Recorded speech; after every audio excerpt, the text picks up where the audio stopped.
reka mbabyize ukuri urukundo hagati y'abakundanye ntago rupfa cyangwa se ntago rushira bitewe nuko havuzwe ibingibi hakozwe ibingibi. Urebye neza hari ibintu muri makeya byica urukundo bitewe nuko abantu tudapayinga attention kuri byo. Hari ibintu bine gusa ngiye kukwereka kandi uraza kwicara ukabisanga byuzuye cyane mu bantu bashobora kuba bahorana amakimbirane cyangwa bahorana bafite ibibazo cyangwa se batandukanye. Ibi bintu bine uzasanga akenshi ari byo biza kwikubitiro mu gutuma abantu bagirana ibibazo umunsi ku wundi. Reka mbasangize rero ibi bintu bine, niba hari ikindi ushobora kuba uzi cyangwa se ubona mu mibanire y'abantu wibuke ubidusigira aho ngaho muri comments. Hari ibintu bine rero muri makeya niba ukeneye kugira ngo ugumane n'umukunzi wawe, umudamu wawe, umugabo wawe. Ibi bintu ukwiye kubihindura kugira ngo muri makeya urambane n'umukunzi wawe. Dore ikintu kiza ku isonga aha ngaha nuko iyo uyu muntu azi neza yuko uhora umuhisha ibintu byinshi cyane muri uwo mubano, si uko ari impumyi, arareba kandi ibintu byose abifatira umwanya kugira ngo arebe niba kuko iki kintu kigenda kigaruka kenshi gashoboka. Mu gihe rero abona yuko urangwa cyane n'ibintu byo kumuhisha amabanga menshi cyane muri uwo mubano wanyu, ni kimwe mu bintu bimwereka yuko utamufitiye icyizere, bigatuma yuko yumva yuko atari uwawe, kuko uwawe mu by'ukuri akwiye kumenya buri kintu icyo ari cyo cyose gishobora kuba kiri muri life yawe, ya so niba ufite ikintu cyo guhishahisha cyangwa se secret mu mubano wanyu, niyo mpamvu ubona yuko udakunda kurambana n'umukunzi, cyangwa se niba ubona yuko wubatse, ni kimwe mu bintu nabyo nakubwira yuko bituma amakimbirane agenda agaruka kenshi gashoboka. Niba utazi kuvuga cyangwa se kuganiriza umuntu mwubakanye, umubwire ibintu ibyo ari byo byose bishobora kuba biri mu mubano wanyu. Ikintu cyiza ku mwanya wa kabiri, niba uzi yuko ufite ingeso yo kubeshya, iyi nayo ni impamvu ikomeye cyane ituma umukunzi wawe atakurambaho, aguhunga umunsi ku wundi, adashaka kugira ngo abane nawe bitewe nuko abona yuko ibiganiro byawe bigenda bihindagurikanya, ibikorwa byawe bitandukanye n'ibintu uvuga. Ni ibintu bimuca intege muri makeya, bigatuma atifuza kubana nawe kuko akubonaho ingeso yo kubeshya.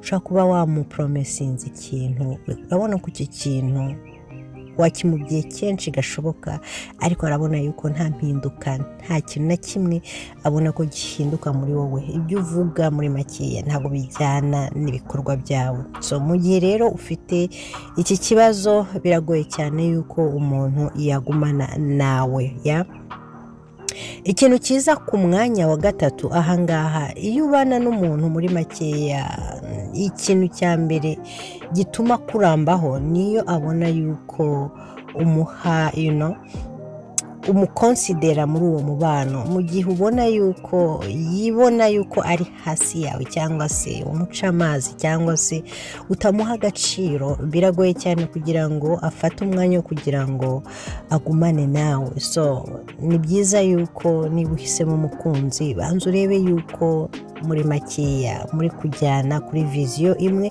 cyangwa se mufite icyerekezo kimwe. So mu gihe rero umweretse yuko muri makeya mutari kuri level imwe, cyangwa se ugenda umuca amazi umunsi ku wundi, ibyo akubwira urabona yuko utabishyira mu bikorwa, cyangwa se ntago ubiha agaciro, ibi ni bimwe nabyo bituma umuntu ava mu rukundo vuba na bwangu, cyangwa se akabona yuko ntago muri kujyana mu buzima busanzwe bwa buri munsi.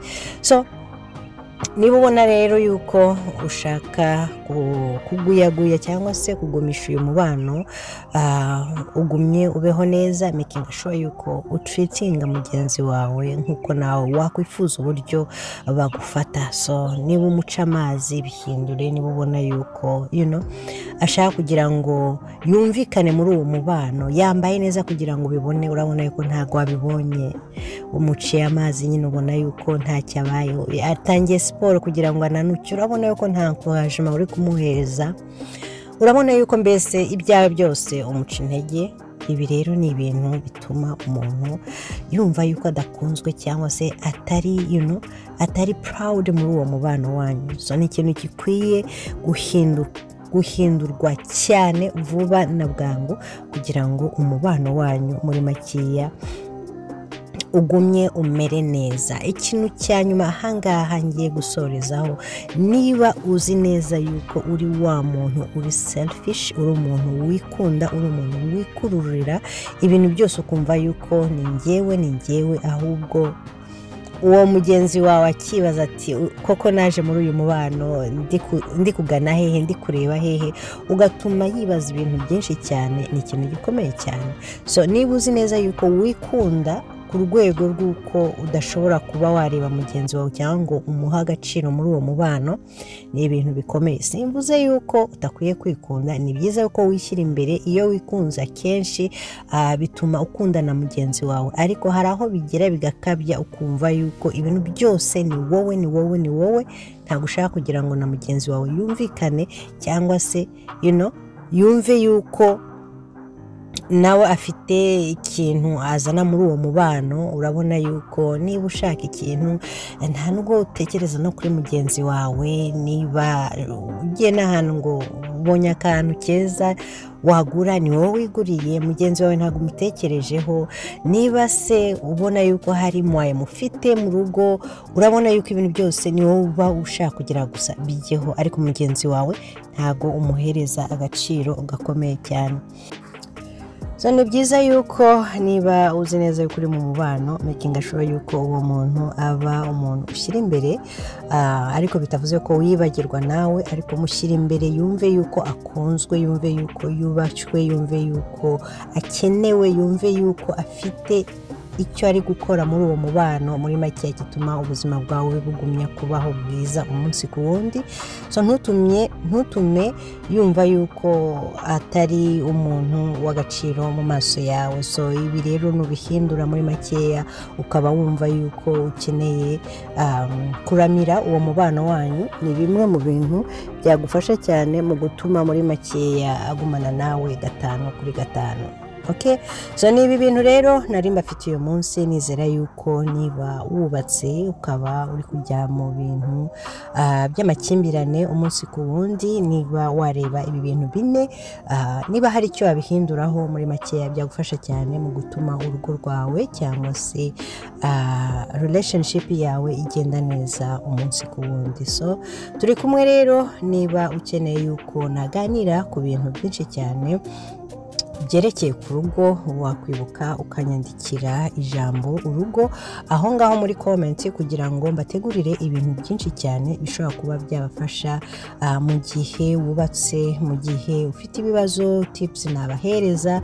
Ibi byose ni bimwe mfite muri makeya mu mutima nkeneye kugira ngo mbasangize. So ni wowe urambwira niba ubikeneye, wandika ijambo urugo aho hasi kugira ngo making sure yuko mbategurira video nyinshi cyane nk'izi ngizi. Turi kumwe rero, Imana ibakomeze cyane kandi bagirire neza kandi ikubakire, izana amahoro mu rugo rwanyu. Nibyo byishimo byanjye n'insinzi kubona mubayeho neza. Turi kumwe rero, Imana ibakomeze cyane, naho utaha. Ciao, bye bye.